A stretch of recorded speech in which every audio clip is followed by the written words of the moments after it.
kepada Allah itu akan timbul. Lah, dari ditimbulkan cinta kepada Allah itulah kamu lama-lama tidak akan pernah putus menyebut nama Allah. Bukan berarti begini ya, mengapa nama Allah kamu panggil-panggil, kamu kira Allah tuli. Bukan itu. Namanya orang cinta akan sangat senang sekali menyebut orang yang dicintainya, dan akan sering memujanya atau menceritakan sesuatu yang dicintainya. Iya enggak? Kalau seseorang itu tidak suka bercerita, dia mengatakan saya cinta ini, terus dia tidak suka bercerita dan dia tidak memuja-mujanya, artinya itu palsu cintanya.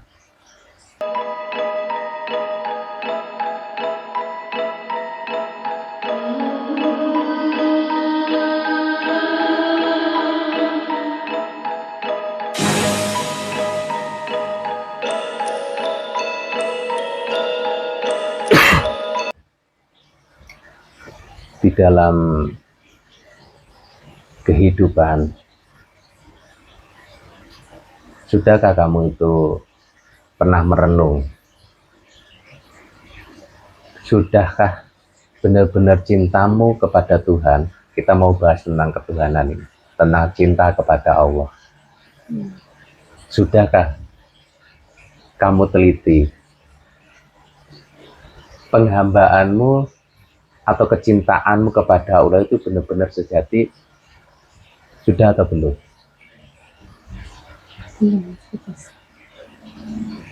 Nah, selama ini kita mungkin dalam beribadah itu sering mengabaikan rasa itu. Ibaratnya asal kita menjalankan sholat, asal menjalankan ibadah-ibadah itu atau amal-amalnya itu, kita semua berjalan seperti itu. Yang penting tidak menyakitin orang atau berbuat buruk lah, dan menjalankan secara syariat. Sayangnya itu kan, itu yang kita lupakan adalah tentang sesuatu tatanan rohani kita sendiri. Mungkin secara dohir atau secara jasmani atau secara dohiriyah ini semuanya, ini kelihatannya semua baik-baik saja. Coba kamu berpikir, bisa diibaratkan ibarat seperti buah, di luarnya indah bagus, tapi kalau nggak hati-hati di dalamnya bisa busuk kan? Lah, kalau kamu sendiri bagaimana? Ketika kamu mencintai Allah, cintamu ini yang bagaimana cintanya? Ketika kamu memang cinta, betul-betul cinta tulus, atau ketika kamu sekedar saya butuh Allah, saya baru mencari, atau bagaimana selama ini? Ini sebelumnya, ini pribadi saya, Mas Bejes. Ini kalau pribadi saya itu ingat Allah itu pada saat saya sedang sedih, sedang ada masalah, itu saya baru mengingat Allah, Mas Bejes. Nah, itu bagaimana ya Mas Bejes agar tidak seperti itu menurut Mas Bejes? Yang berarti pada dasarnya, ini dulu aku juga seperti itu. Ya. Ketika saya posisi pada saat susah atau saat benar-benar membutuhkan pertolongan Allah, saya merasakan kayak Allah itu dekat kan, kayak Allah itu sangat saya butuhkan. Tapi ketika posisi senang, itu tenang atau senang, semua tercukupi, kayak ibadah itu yang penting berjalan begitu aja, tapi tidak ada sampai menyentuh batin kita atau rasa kita, ya kan? Iya. Terus yang sampai inginkan agar tidak seperti itu gitu loh Mas Bejes, agar walaupun di saat senang atau sedih kita tetap selalu mengingat Allah gitu. Oh, artinya biar cinta ini abadi dan terus gitu di Iya, dalam perasaan, dalam kondisi apapun ya. tidak hanya di saat sedih aja gitu loh Mas Tejas, Allah terasa dekat sekali dengan kita. Tapi saat sudah senang ya sudah, kita Terlupakan. lupa sama Allah gitu.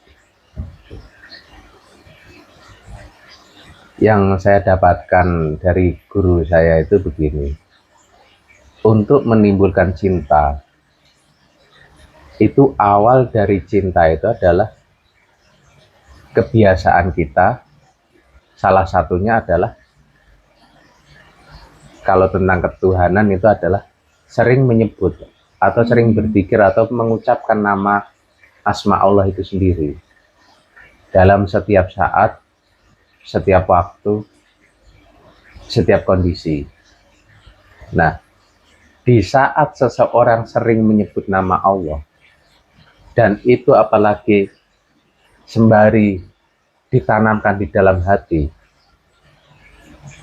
dimasukkan ke dalam jantung atau ke dalam rasa kolbu, ini lambat laun ketika sesuatu itu masuk dan menimbulkan rasa yang penuh ketenangan, kedamaian, dan apalagi benar-benar masuk pada tempatnya atau pada posisinya kolbu seseorang atau kolbu mukmin ini, yaitu hati di sebelah kiri ini.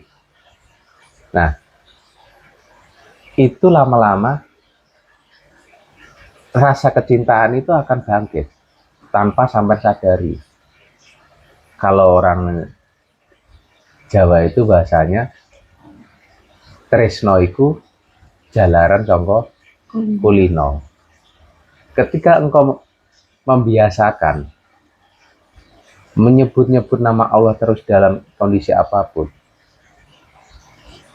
dalam kondisi bicara seperti ini, saat sampai intinya dalam keadaan sadar, ketika sampai bangun tidur pertama, itu sampai ingat apa? Ya, itu salah satu pondasi awal seseorang akan mencintai kepada Allah. Nah, itu juga sebagai parameter ukuran ketika engkau bangun pertama, kamu ingat apa? Ya, itulah sesuatu yang kamu cintai, sesuatu yang kamu anggap penting. Itu. Nah, kalau kamu memang hidup ini ada yang menguasai, dan kamu nyampe atau terlahir di dunia ini bukan keinginanmu, tapi ada yang menginginkan atau yang menghendaki kedatanganmu di muka bumi ini, ya seharusnya kamu berbakti kepada yang menghendakimu ke sini nih. Ya enggak? Dari awal itu penanaman bibit asma Allah ke dalam hati. Nah, lambat laun jiwamu akan terbangun. Apalagi kamu bertekad sungguh-sungguh. Maksudnya bertekad sungguh-sungguh, ketika saat kondisi dalam kesibukan, kamu lalai menyebut nama Allah di dalam hatimu, ya cepat-cepat kamu langsung sambung. Jangan kamu bilang, nanti dulu lah, aku nunggu longgar, nanti baru menyebut nama Allah. Enggak, tapi sambunglah terus. Lalai, sambung cepat. Itu seperti itu. Nah, kalau itu susah, awalnya harus dari lesan dulu. Lesan ini sesering mungkin menyebut nama Allah, kecuali jangan di kamar mandi. Itu kan dilarang dari agama, karena menyebut nama Zat yang Maha Suci pada tempat yang tidak semestinya. Gitu. Jadi maksud dengan menyebut nama Allah terus dimasukkan di dalam hati gitu ya Mas Tejas, atau di dalam batin? Di dalam hati, bukan batin saja. Di dalam hati sebelah kiri. Nah, itu dirasakan. Getaran asma Allah itu dirasakan di sini. Nah, salah satu ini menata dari dalam. Ketika di dalam ini tertata dan kebersihan batin ini terjaga, ini nama Allah ini akan masuk, akan berbarengan dengan detak jantungmu tanpa kamu sadari. Gitu. Jadi pertama jangan berusaha mengikuti detak jantung, nanti malah ngos-ngosan. Lebih baik pokoknya masuk dulu aja. Gitu. Iya, ini pribadi saya Mas Fides. Itu kenapa ya kalau ibaratnya berusaha untuk memasukkan Asma Allah. asma Allah di dalam hati itu kok malah terasa sedih, itu kenapa ya? Nah, itulah kebangkitan rohani dari seseorang itu. Dia mulai hatinya ini terpanggil atau dipanggil kepada keilahian untuk kembali lagi lah ke jalan ketauhidan. Jangan kau biarkan jiwamu ini berjalan di muka bumi ini tanpa memiliki rasa bahwasanya hidup saya ini ada yang megang atau ada yang menguasai. Dan saya hidup bukan sendiri. Bukan karena aku sendiri hidup sendiri, enggak. Tapi ada yang ngontrol. Nah, kesadaran itulah mulai dibangun. Kalau dalam bahasa Jawanya, punya rasa rumangsa apa ya Indonesianya? Kerumangsane atau merasalah. Bahwasanya seorang hamba ini tidak punya daya apapun kecuali diberikan daya kepada Allah. Seorang hamba ini tidak memiliki ilmu apapun atau pemahaman apapun kecuali Allah yang memberikan. Dan seorang hamba ini tidak bisa mencapai prestasi atau menyelesaikan suatu persoalan tanpa pertolongan Allah.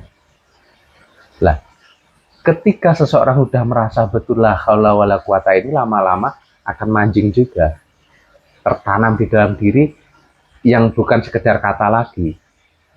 Kalau mungkin secara bahasa katakan la haula wala quwata illa billahil aliyil azim. Tapi ini ketika rasa rumangsa atau merasa ketidakberdayaan ini benar masuk dan semua itu daya dari keilahian saja yang masuk, yang berarti kamu telah menanamkan sifat la haula wala quwata di dalam dirimu. Dan Allah lah tempat sebaik-baik bergantung.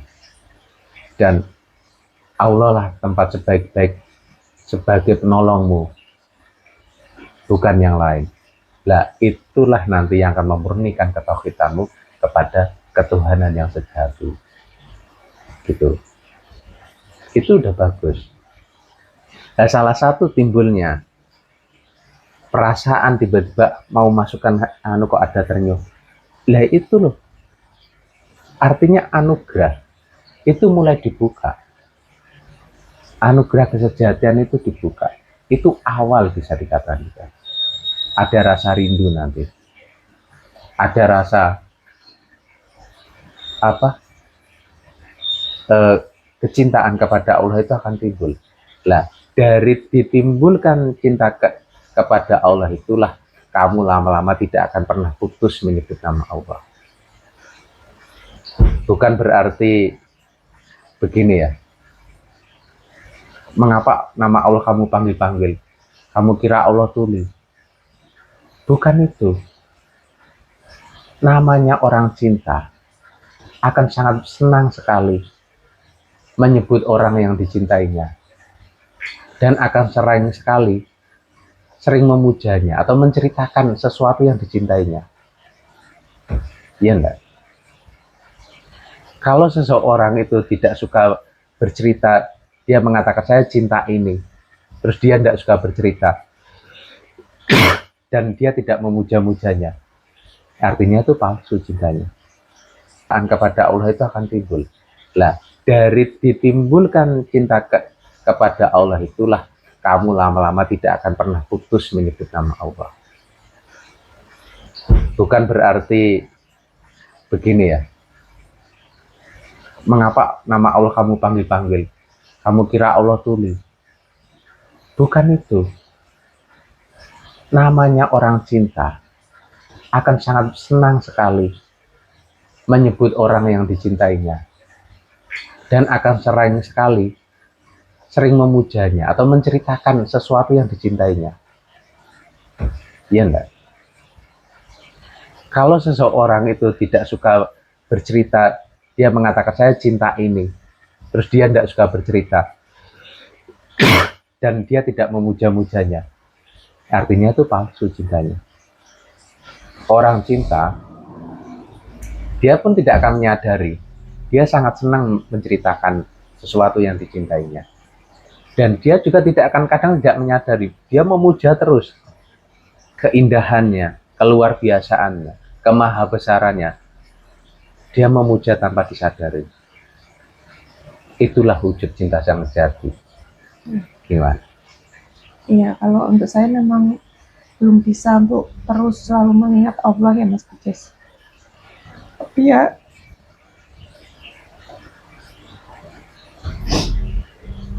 lalu berusaha untuk memasukkan di dalam hatiku. Dia pasti langsung sedih kayak gitu loh Mas Pijes. Nah, gak apa-apa. Itu proses kerinduan atau proses kecintaan kepada Allah itu seperti itu. Lah, getaran itu langsung masukkan terus. Jangan sampai terhenti dengan rasa-rasa yang ada itu. Memang itu bagus. Cuma kalau kamu berhenti di rasa kenapa kok menjadi sedih, kenapa kok menjadi terharu atau menjadi ternyuh, terus kamu hanya berhenti di situ, perjalananmu akan terganggu. Padahal bukan di situ. Ending terakhirnya nggak di situ. Ini proses perjalanan yang ya itulah salah satu keberkahan dari Allah yang diberikan kepada hambanya. Tingkatkan zikirmu, tingkatkan wiridmu, itu kamu tingkatkan lagi. Nah, lama-lama ini akan masuk lagi. Akan masuk zikirmu ke dalam kolbumu, ke dalam hatimu, ke dalam jantungmu, ke dalam ruhmu, ke dalam sukmamu, dan ke dalam zat hidup di dalam dirimu, nyambung kepada keilahan itu sendiri. Nah, ketika sesuatu itu sudah masuk, kamu akan merasa Tuhan itu bukan di hadapanmu lagi. Tuhan itu bukan sesuatu yang di atas langit lagi. Tapi Tuhanmu telah menyatu atau telah melimuti akan dirimu. Baik yang di luar dirimu maupun di dalam dirimu. Artinya gerak yang di luar dirimu maupun gerak yang di dalam dirimu itu wujud tampilan keilahian, yaitu kalau dalam agama tajalini ilallah, tampilan keilahian yang ditampilkan kepada kekasih atau kepada hamba yang dikasihinya. Dia akan merasa ketika dia berucap, Allah yang menghendakinya, Allah yang memperjalankan ihsannya. Lah, ketika dia memandang, Allah yang menjalankan dia untuk memandang. Ketika dia mendengar pun, Allah yang menjalankan dia untuk mampu mendengar. Dan ketika dia melangkah, Allah jugalah yang menghendaki untuk dia melangkah di dalam perjalanan kehidupan ini. Gitu. Apakah mungkin dengan cara itu kita bisa benar-benar tulus cinta kepada Allah ya Mas Pijes? Bisa. Karena secara perjalanan, ini kalau perjalanan yang saya pernah alami atau pernah lalui, pada umumnya seperti itu. Ya kayak proses sampean lakukan ini. Tapi kembali lagi kan gini, mau tidak orang itu menjalankan itu untuk menyebut nama Allah itu. Kalau dalam proses Islam itulah jalannya. Setiap ajaran memiliki caranya masing-masing atau memiliki aturan masing-masing. Nah, dari ajaran Kanjeng Nabi yang saya terima itu begitu.